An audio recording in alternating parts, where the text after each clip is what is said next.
downtown Titusville, the one and only, Tristan Williams.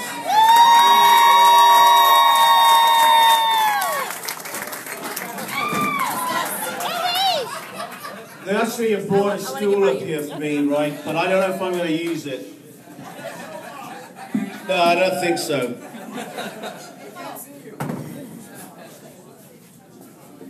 First off, I'd like to thank everyone for being here.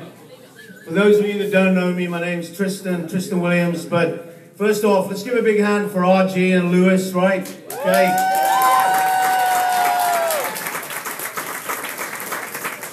They're going to be providing the music for the rest of the evening. They're very good. Just to let you know, they appear at Cloyber's on Thursday and Friday and Saturday night. So if you want to have a nice meal and listen to some nice music, then they're the band for you. Anyway, I want to say it's great to see so many familiar faces here, and obviously all the newcomers. I don't know if they're giving free cheese away tonight, but man, this room is packed, so... But I want to thank everybody for being here. I'd actually like to say a special hello to a friend of mine and his wife that have just flown in from England. If you could stand up, Ian and Diane. These are friends like...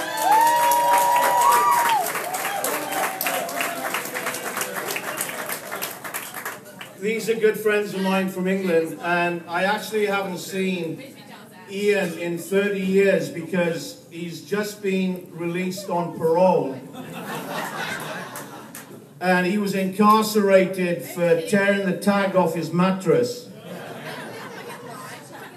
He actually was recently in the middle of the London riots, and all he brought me back was this lousy t-shirt. Thank you. Actually, he is a police officer with the London Metropolitan Police Force, so let's give him a big hand, all right?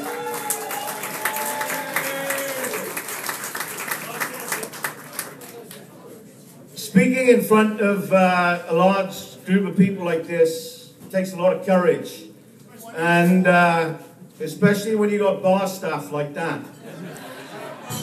But unless you're used to it, it can be rather daunting. So one way of overcoming the anxiety is to imagine that the audience is completely naked. So having said that, if I could ask the ladies to please stand up.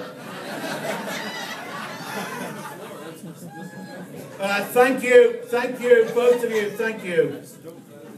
What I thought I'd do is tell you a little bit about myself.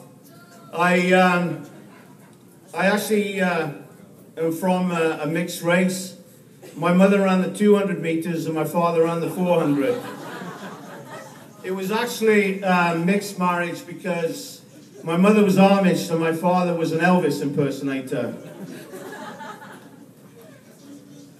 I suffered with a childlike ailment of bedwetting, and during the winter months, because I used to sleep with an electric blanket, there were innumerable occasions when I almost electrocuted myself. I had my first sexual experience at age 8. I was drunk at the time. I'd gone into my local pub and I'd asked the barmaid, I'd said, "I'd like a glass of your finest beer, please." And she looked down at me rather demurely and said, "Do you want to get me into trouble?" And I said, "Well, I'd prefer to have a drink first."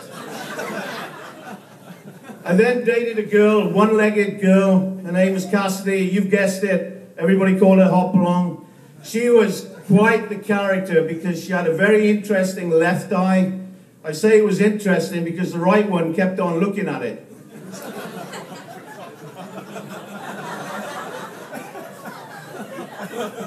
She suffered with AP astigmatism in that her eyes were looking at the Atlantic and Pacific both at the same time. Then I dated a girl that she was so full of herself, she was so egocentric that when we used to walk down Lover's Lane, she used to hold her own hand. When we were in bed together at the height of passion, she would yell out her own name. You know how weird that is? Anyway, for those of you that don't know, I was married for 25 years. I've been divorced now for 6. During which time I've had several relationships, one of which was I was dating an absolute knockout. Then just out of the blue, she dumped me for a tractor salesman, and I didn't even know until I got a John Deere letter in the mail.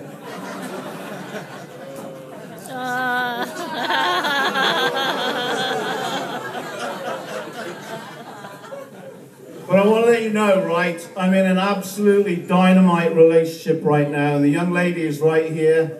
Her name is Rebecca. And I want to let you know that when she and I make love, she likes to take the phone off the hook. Now, whenever I'm out of town on business and I call home, I get nervous every time I get a busy signal. She told me that she would never date an unintelligent guy, unless, of course, his dick dragged the dirt. And I told her that she was so lucky that I have such a high IQ. Anyway, moving on about life, you know, these are just a couple of observations I've made. And the US Postal Service, like everybody else, is going through, you know, troubled times. So in an effort to increase revenue, they've come out with a new stamp to commemorate prostitution. It costs 50 cents, but if you want to lick it, it's $1.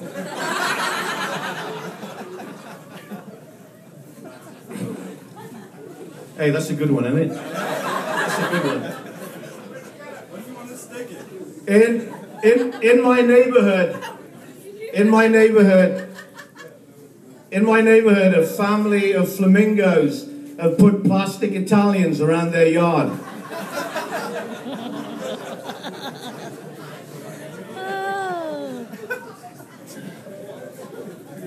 They've just come out with a new deodorant for men. It's called Umpire. It's for foul balls.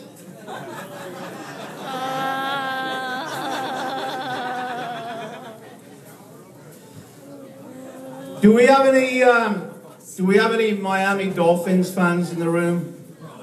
Do we?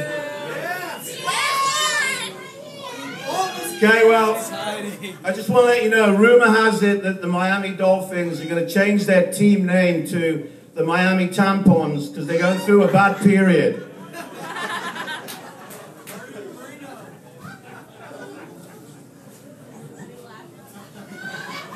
Are we all having fun tonight? Are we having fun? Are we really having fun tonight? That's good. I want to let you know that when I was a teenager, I used to work at a department store that sold everything from toothpaste to tires. And then after a couple of days on the job, my sales manager said, what I want to do is I want to watch you in front of the next customer, and then I'm going to critique your performance afterwards. So I said, sure, you know. So the next person came in, and I said, can I help you, sir? And he said, sure. He says, I'm looking for some grass seed. I said, sure. Now, on the bottom shelf here, we've got the regular variety that's $9.95. Then we've got the organic variety that's $19.95. And then on the top shelf, we've got the super organic variety, $29.95. So he said, well, I'll take the middle one at $19.95. I said, sure. So I duly rung him up and he went on his way. Well, anyway, the sales manager came up to me and he says, your customer relation skills are great. But what you could have done is as soon as he had made his selection, you could have said, now what sort of lawnmower do you want? Because then you'd say, you know, this is fast-growing lawn seed. The next to no time, the grass is going to be there. You've got your lawnmower, you cut the grass, you kill 2 birds with 1 stone. And I said, great.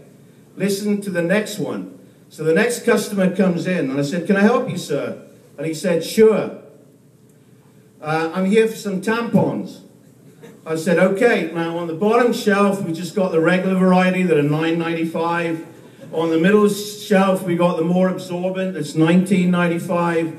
And then on the top shelf, we got the super duper absorbent, that's $29.95. And he said, well, I'll take the middle one for $19.95. I said, sure. So I said, now what sort of lawnmower do you want? And he goes, lawnmower? What do I want a lawnmower for? I says, well, since as your weekend's short, you might as well cut the grass.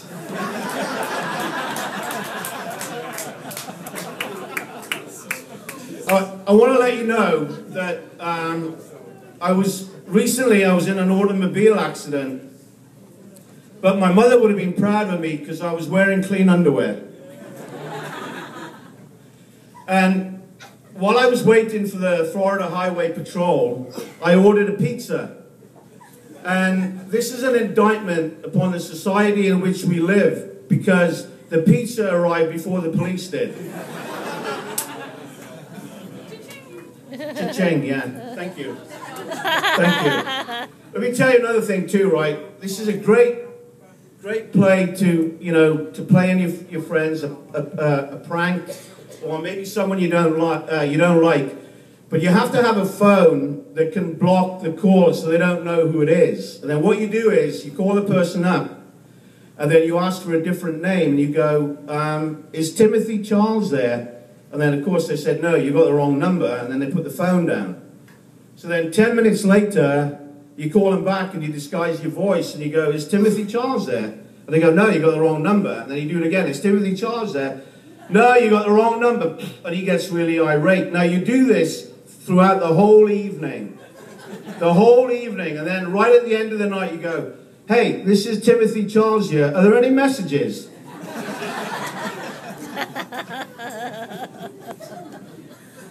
Thank you. Thank you. I heard someone laughing at the back. Thank you. Okay, I've been up here for a while. I've been up here for a while now, right? Okay, so what I thought I'd do, I'd end with some classic pickup lines. Okay, some classic pickup lines, and these are to help the lonely guys in the room. You know who you are. So you pick out the girl of your dreams, and then you go over to her,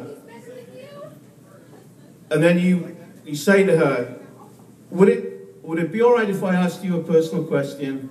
And she says, sure. Then you say, what would you do for a Klondike bar?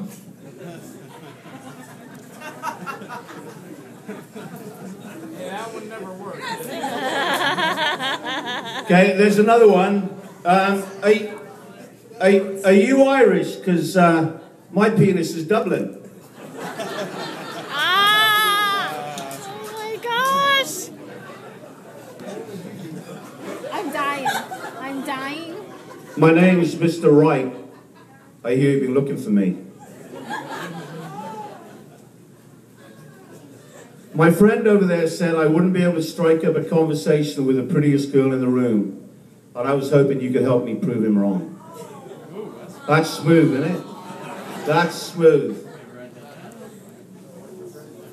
I have a low threshold of pain. That's why I only have the one tattoo. It's on my penis, and it says Shorty. But when it's erect, it says Shorty's Bar and Grill, Chattanooga, Tennessee. Hi, I'm Enos. For those of you that were here last time. Anyway, that's my time. I just want to thank everyone for being here. My name's Tristan Williams. Thank you. And if you've enjoyed the show half as much as I have, then that means I've enjoyed it twice as much as you. So thank you, good night, and may the force be with you.